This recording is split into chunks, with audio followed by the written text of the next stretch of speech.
Milo Yiannopoulos forces himself to confront an entire generation of losers, lunatics, left-wing communists, fascists, murderers, and assailants. It's the top news story of the day, and coming up after that, we'll be running our premiere of the Capitalism short film that we're doing for TPUSA. And if you want to be a part of helping stop this kind of nonsense that we're seeing going on in campuses today, this would be your chance to see one of the ways that we're going to do it. It's the 2nd of February, 2017. I'm Bill Whittle, and this is Bill Whittle Live.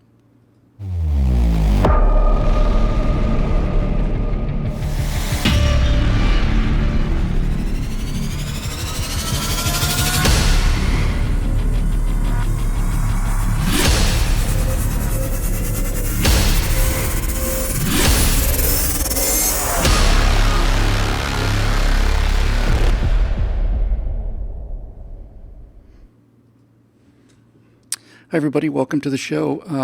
It's another beautiful day in paradise out there, in the paradise created by the people on the left who simply, apparently, don't know how to function in civil society anymore. We've been talking about the damage that Barack Obama's done to this country, but most of the damage that he's done is unseen, and we won't get the full extent of it for quite a long time. Donald Trump has taken over a situation that is almost untenable. Not because of political differences with adults, because those kind of things can actually be dealt with, but because he has inherited 8 years of the kind of behaviors that simply make governing a free people impossible. The left's temper tantrum is beyond imagining. It's absolutely out of control. What we're seeing now is people like Judd Apatow, who's a supposedly well-respected filmmaker, major Hollywood talent, talking about these Berkeley riots because a gay man came to speak on a campus about something. He said, this is just the beginning. You Trump supporters haven't seen anything yet. And then, of course, Judd Apatow just very bravely deleted that tweet. He just basically deleted it right as soon as he sent it. So what does that tell you?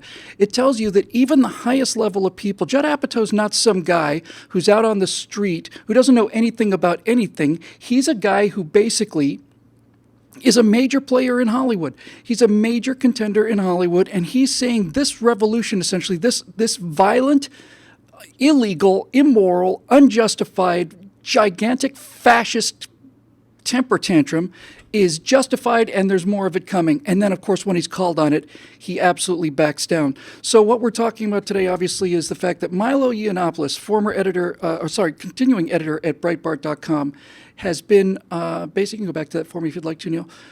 Milo has been touring the country with what he calls his dangerous faggot tour. Milo understands the power of stealing the left's imagery. He understands the power of recovering all of these names. He's absolutely genius at it. And, Milo is a remarkable guy.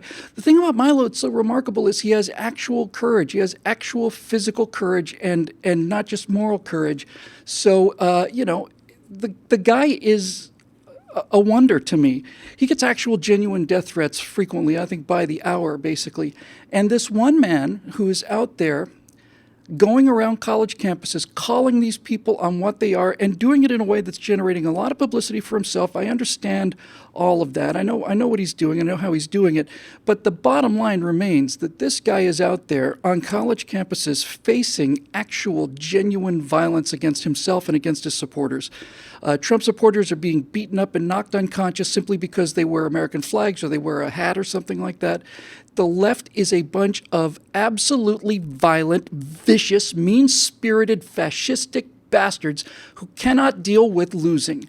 It wasn't always like this, but it's like this now, and it's going to get worse. We have created a generation of monsters. That's what we've done. Now, I have to say before we go any further that that's not fair to the many, many, many millennials out there who are fine citizens. In fact, if you're a conservative millennial on a college campus today, you have the kind of courage that also deserves a nod out and a recognition. But what we are experiencing now is the beginning of something that's going to get much worse. And again, I always want to come back to the underlying moral principles of the thing. I want to come back to what is legitimate, what's not legitimate, what is morally justified and what's not morally justified. these people, these so-called protesters are. I used to call them kids, refer to them as kids, because they're all very young, but they're not kids. They're thugs. They're criminals. They're assailants and they're potential murderers. And if you think I'm exaggerating about that, I can tell you some firsthand stories about Ben Shapiro fearing for his life after speaking out against Black Lives Matter, with people basically trying to batter down a door to come and get him and take him out the street and tear him to shreds. So it's not a joke. It's not an actual joke. This is for real business, serious business. These people that we see in Berkeley are not joking around. They're a bunch of thugs and animals. Now, there's probably, as always with the left, as always, there are probably a large number of professional protesters that are brought in to gin things up, and for that we can thank George Soros and the rest of these communists who have destroyed everything they possibly can to get their hands on it. But that is not the problem. You can't put a handful of protesters or even 50 protesters into a group of people that are not ready to do what those activists and professionals want them to do. And what these kids want to do, sorry, not kids, what these thugs, what these animals, what these children, what these absolute babies want to do is they want to burn down a university, and they want to burn down private property, and they want to stand there in the streets and throw rocks and bottles and smash property because a gay man who they don't agree with is speaking in a small room on their college campus. You have to understand the psychology of these children, the psychology of these monsters. They're monsters, and we have created them. When I say we, I mean the left. You have to understand the psychology of these monsters. Their entire lives, they've been told that America is nothing but the source of all evil in the world, and it's nothing but slavery and the Indians, and America's evil, evil, evil, evil, evil. And they've been told that anybody who disagrees with their leftist professors are by definition fascist. They think that you're a Nazi if you disagree with everything they believe, and they don't even know what they believe. They just believe it, and they believe it passionately. And this is a group of children, a group of infants who have never, ever had a number of important experiences, but which are coming their way, I suspect. One of the experiences that these thugs have never had is they've never been told no about anything by anyone, ever. Their parents gave them everything they wanted, and if they didn't get it right away, then they had a temper tantrum until they got it right away. And they went to high school, and if they didn't win, if they didn't come in first place, then they talked about how their self-esteem is damaged, and they cried about it and so on, and they got their way in elementary school, and they got all the naps they wanted too, I have no doubt. And everybody got a trophy, and everybody had a gold star, and you got trophies and gold stars for nothing. So what you've got is a group of young people now growing up who only know how to demand things, but they don't know how to appreciate anything because they get everything they want the second they want it. Their entire lives have been nothing but one immediate gratification of everything they've ever wanted. And so finally now these kids go to college, and many of you out there have conservative backgrounds or conservative roots, conservative families. You send your kids off to college and they come back as communists and violent communists. They come back as a mixture of communists and brown shirts. Violent people who know nothing about anything, determined to burn down the society that has given them everything. These are the kind of protesters. These are the kind of people that get out there on the streets and talk about their big fight against fascism and how they're incredibly brave, and then they go home and they get on their Xbox and play video games for 15 hours, and then they go out to Starbucks and have a coffee and tweet about it and talk about how brave they are and put all their pictures of the big resistance up on Instagram. These are children who are playing at being protesters. They think that makes them brave.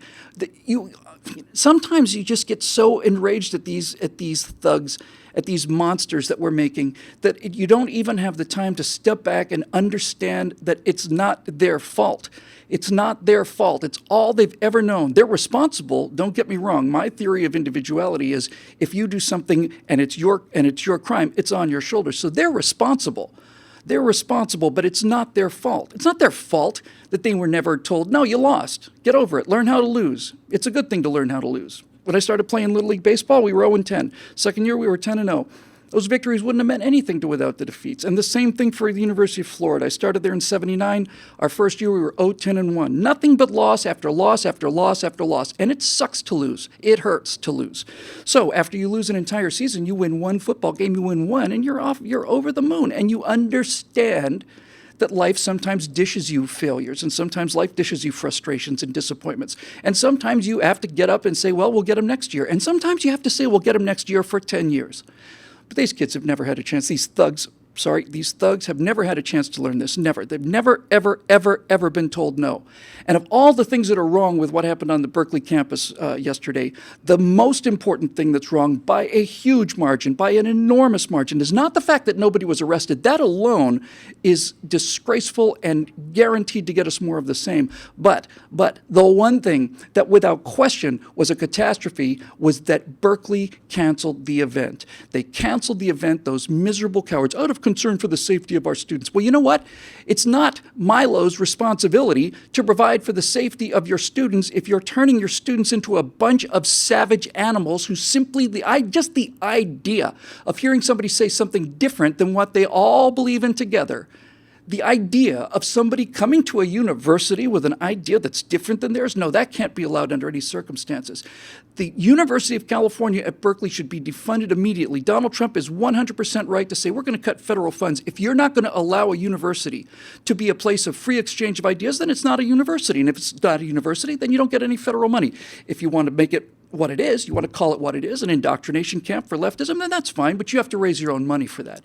You don't get to spend federal money on education to teach people not only how not to think, but how to be so intolerant of somebody else's opinion that you go out into the street and you smash windows and burn cars because somebody has a different opinion than you here on the university campus at Berkeley. Berkeley has always led the way. Berkeley was always the place you could count on to be the first ones to be wrong about everything, and they certainly upheld that proud tradition yesterday. So what have we got here now? What have we got? We've got a handful of voices in the wilderness of people that are willing to go out there and confront these monsters that the left has created, these animals who are going to eat their own, by the way. And you see signs of this already. This is what always happens with left-wing revolutions. This is exactly the pattern.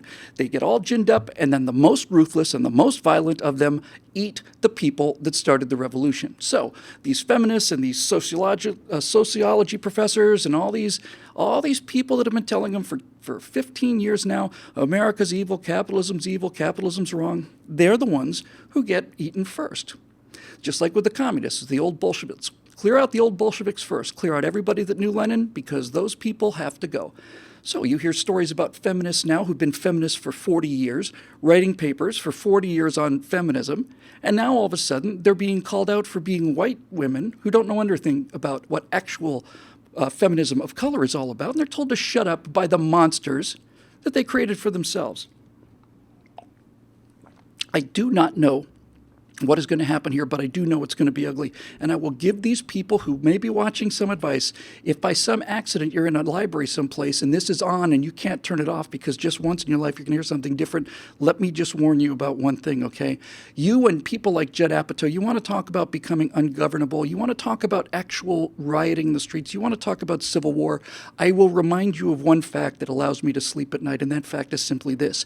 You people are the ones who faint dead away if somebody leaves a paring knife out on a kitchen table. We're the people who are heavily armed and know how to use those weapons. And the reason that we have our weapons is because of people like you.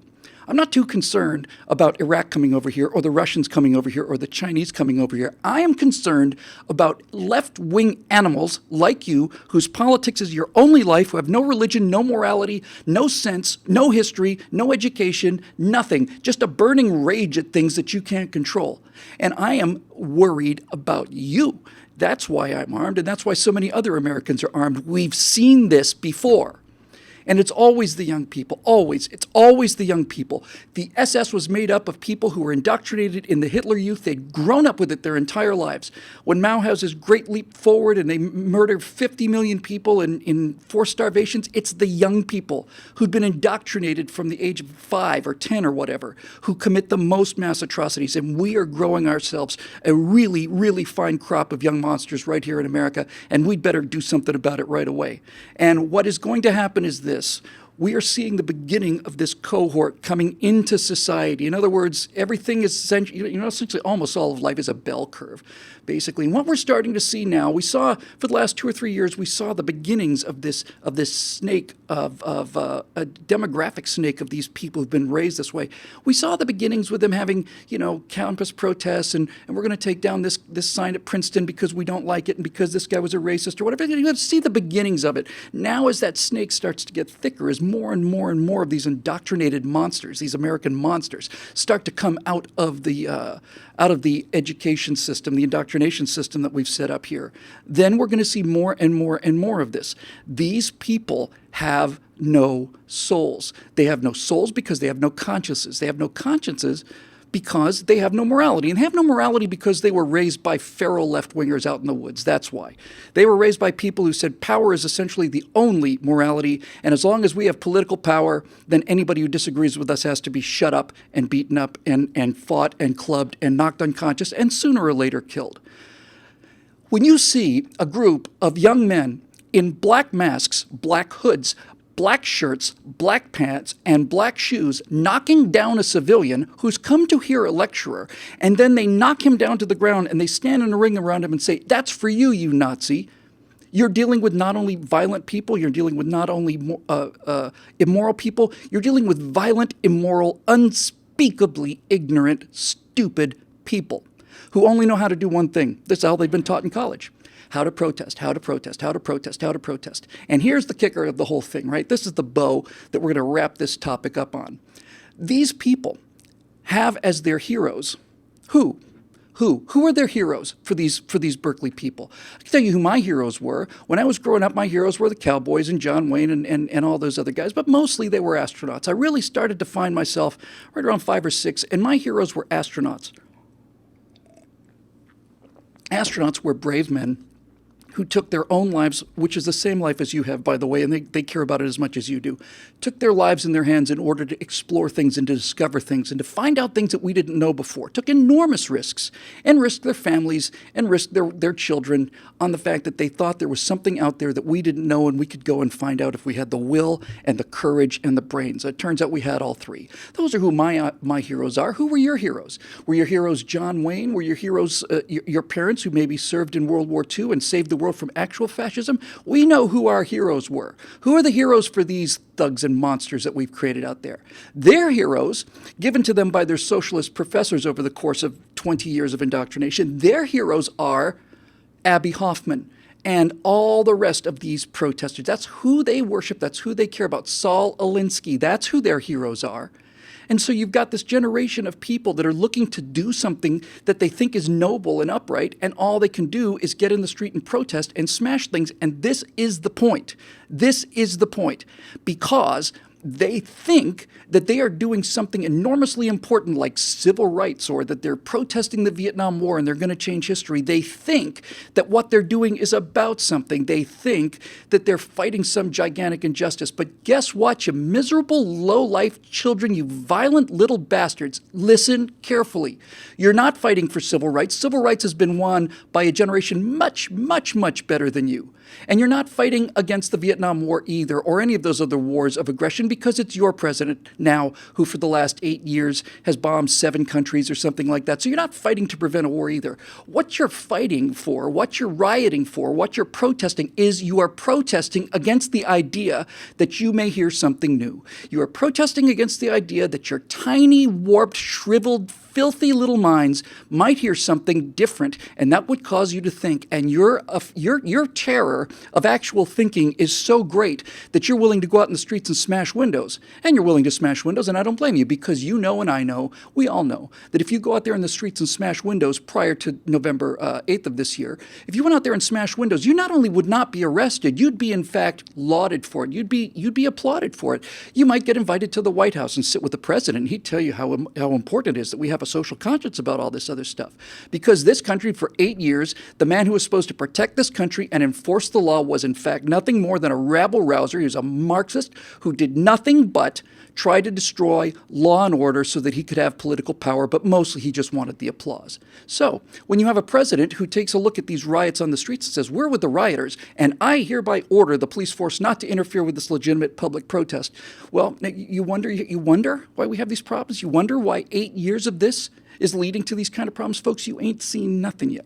You ain't seen nothing yet. It's going to get so much worse before it gets better, but it started getting better in November because after some of these riots in New York City, which weren't connected to Milo, anti-Trump Inauguration Day riots, well, some of these people were actually arrested. Can you imagine? Can you imagine the shock? The shock on their masked faces, the look of puzzlement behind that black hoodie of theirs. Can you imagine how shocked they were that somebody would actually arrest them? And now here's the part that actually blows their little minds, because I know there's a few of them sitting right now wondering what the hell happened to their world. But they not only were arrested, they were charged. They were charged. They're facing charges. Some of them may go to prison for 10 years. Oops. Whoa, prison for 10 years. That seems a little harsh. Doesn't seem harsh to me. When you set fire to a man's limousine, you've destroyed his livelihood. It turned out it was a Muslim immigrant whose limousine they burned. When you smash somebody's window, you're destroying their livelihood. And you could be throwing firebombs into buildings that have people in them. We know that you don't care. We know that you want to make a big impression. And we know that other people's lives or property mean nothing to you. But guess what? 10 years in the federal penitentiary might give you some time to reflect upon this horrendous gap, not just in your intellectual education, but in your moral education. You are the most immoral, the most worthless people that have ever walked this country's floors, ever. At least the hippies in the 60s, the people on the left in the 60s who I disagreed with 100%, they at least were doing something important. They were doing something important. There was an actual something that they thought was wrong in the Vietnam War, and the civil rights protesters were doing something that was an actual moral good. They were standing up to real evil. You're standing up to a change of opinion. You're burning down cars because a small gay man has an opinion different than you do, and you will not let him speak under any circumstances. And if you have to burn the building down to make sure that this small British gay man doesn't speak for an hour, then that's what you're going to do. You know what they call that? They call that fascism. That's what fascism is, but you're too stupid to know it. You're too stupid to know what fascists you actually are. So you're going to find out, though. You're going to find out, and I'm warning you. I'm warning you. If you really are serious about this civil war that you're going to start, that you're going to take it to the streets, you'd better be aware of the fact that the people you're going to be taking it to are heavily armed and well-trained and just waiting for a chance to do something about you miserable, low-life, cowardly, face-masking, brutal, horrible, nasty monsters. You want to start a fight with people? You don't want to start a fight with people who are as well-armed as conservatives are. You might want to take my word on this, but you won't. You don't learn anything anyway from anybody. By the way, in closing, let me just say this. Breitbart News as a website has changed enormously since Andrew Breitbart was here. I knew Andrew Breitbart rather well. But I will say this. Milo Yiannopoulos is the only person I've met that reminds me of Andrew Breitbart. I don't think their politics are the same, and I know the website is very different, but Andrew Breitbart and Milo Yiannopoulos are two people who have the very, very rare gift or curse of liking the fight. They like it. They like it. Andrew Breitbart was protested so many times. He was called a racist. He's called a racist because he told the truth about some facts that people didn't like. And Andrew Breitbart was called a racist, and Andrew Breitbart would look out at the people outside protesting against Andrew Breitbart, and he put on a pair of roller skates. Neil, I don't know if you know the story, put on a pair of roller skates and roller skated into the middle of this anti-Breitbart protest and just started talking to him. I think he took them all out and bought them dinner or something after that was over. He's a guy who understands the fight and who knows the fight and understands the importance of the fight and understands the symbolism of the fight. Breitbart was a genius at this kind of thing. Milo is a genius at this too. Milo, I don't think, has anything like the philosophical underpinnings that Andrew had, but Milo is facing a world that is, Andrew died in 2012 in February. He died on leap year day. And so 4 years later, the people that are opposing Milo are a lot nastier, a lot meaner, a lot more violent, a lot more vicious, a lot more stupid, a lot more outraged, a lot more everything than the people that Breitbart was facing just 4 years ago. So Milo, I don't know if you're watching this, and I don't know if this news is going to get to you, and I suspect you probably don't care. But let me just say this. In fact, let me just say this in a close-up, Neil. Let me just say this to you, Milo. I don't agree with everything you say in terms of some of the background policies of what's called the alt-right. But when you talk about the left, you are dead on. You are absolutely 100 correct. And I want you to know that I personally admire your physical courage enormously. Enormously. What you're doing is incredibly brave. It's incredibly brave to walk in there, to purposely stir this thing up so that everybody can see just how filthy it really is, and then for you to walk in there with, a scarf on or a handbag or whatever is happening this particular night on your Dangerous Faggot tour. That is the most courageous thing I've seen in this particular arena outside of the military. And I want you to know that I think very, very highly of you for it. And I want you to be careful out there because you are making them insane. And the more you talk at these people, the more they ban you, the more they riot, the more the rest of the country begins to understand the monsters that we have created in our midst. So there's that for you and for the rest of you out there. I hope somebody out there starts to understand this quickly, or else we're going to have trouble. We're going to be fighting our own children. That's what we did. That's what we made. So that's what we're going to get. Well, look at that. We're already out of our half an hour. We have time for one little segment, which I've advertised, so we're going to play. And that's simply this. We did, 2 days ago, we did the premiere of Money, which was for TPUSA, Turning Point USA. That's Charlie Kirk's organization that's trying to stop this kind of nonsense on college campuses. Yesterday, we did our preview of Socialism. This one is about capitalism. It's a 4-minute hand grenade on why capitalism works and why capitalism is morally superior to socialism. This work doesn't get done for free. We don't get funded by George Soros. The left has George Soros, and they have Zuckerberg, and they have Bill Gates, and they have Warren Buffett, and they have billions and billions and billions of dollars that they put every single year into the destruction of this country. I don't have any of those things. All I have is you. I have you. That's what I have. So if you can become a member at BillWhittle.com, we'd love to have you on board. People who are members say it's a great feeling to be part of the fight and part of the fight that matters and it's actually doing something. So to give you an idea of the kind of weapons that we produce here at the Philosophical Armory of BillWhittle.com, here's part 3 of our series for young people called We the People version 2.0. And section 3 is called Capitalism. So let's roll that if we can, Neil.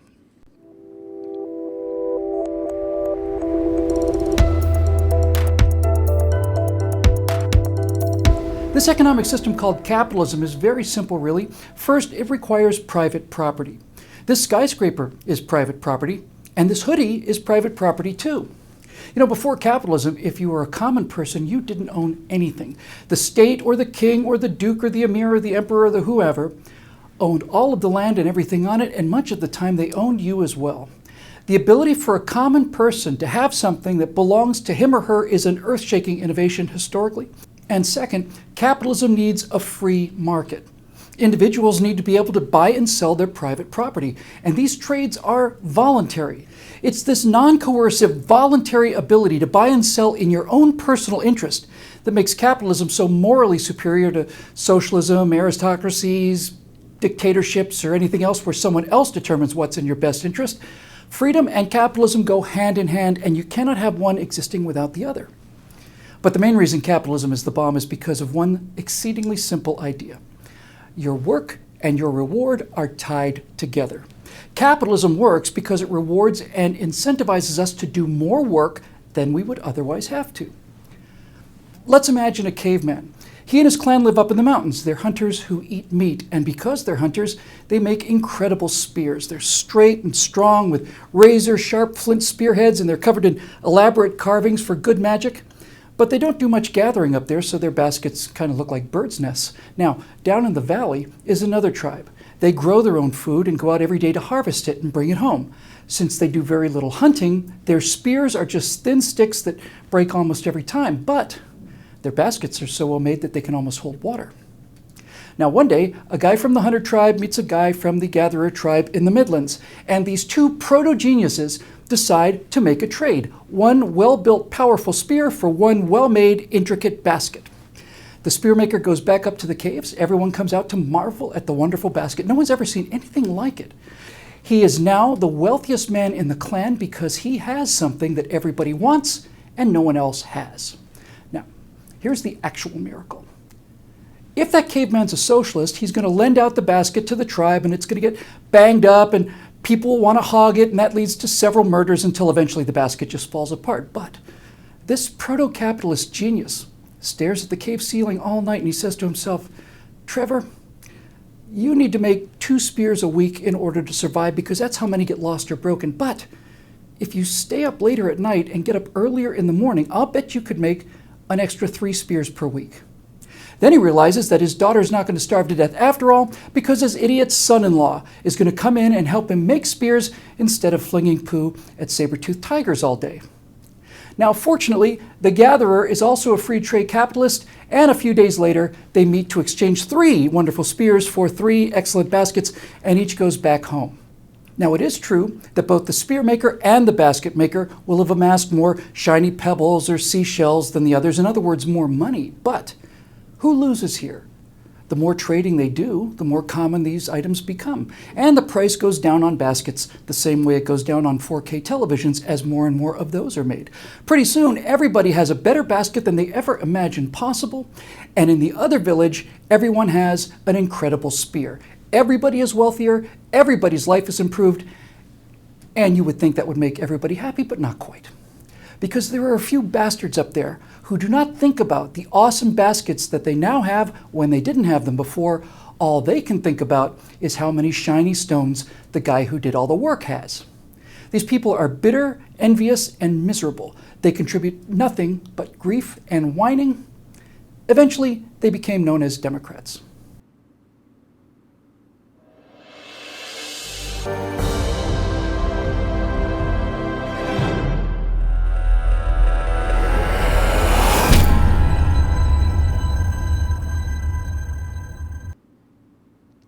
That's political messaging. That's political messaging. Your work is tied to your reward. That's why it's fair. Somebody else doesn't get to determine what you do with your work. You get to determine it for yourself. And who loses here? Pretty simple, really. Everybody goes up, everybody's richer, everybody's wealthier, everybody has better stuff, and the only people who are complaining about this are those miserable, lazy, small-minded, envious, greedy little swine who have decided that if somebody else has got more shiny stones than they do, then it doesn't matter that everybody's life is better. They're going to bring it down no matter what the cost is in terms of lives or property or damage or any of the rest of it. So, yeah, that's how you reach young people, and that's what we're trying to do here. We need your help. We do desperately need your help. We need to get this message out there as wide as we can, and you can either make a donation at BillWhittle.com, become a member at BillWhittle.com, or at the very least, look in the upper right-hand corner there of your Facebook feed and hit the sign-up button right underneath my feet there and become a member of our newsletter, and we can tell you what's going on and when it's going on. Anyway, we're a little over today for our show for 2nd of February 2017. This is Bill Whittle Live. Tomorrow will be the last day that we do the shows completely for free, although I suspect I'm going to do a free Friday where every Friday we'll do the whole show live for Facebook. But starting on Monday, the first 10 minutes will be for Facebook, and then the members who make this and all of these other messages possible will be the people who get to watch the rest of the show as quickly as we can. Technically, we're going to set us up for SoundCloud and all the rest of it. Anyway, until tomorrow, Friday, I'm Bill Whittle. Thank you very, very much for joining us. Be careful out there. Be sure you keep your eyes open.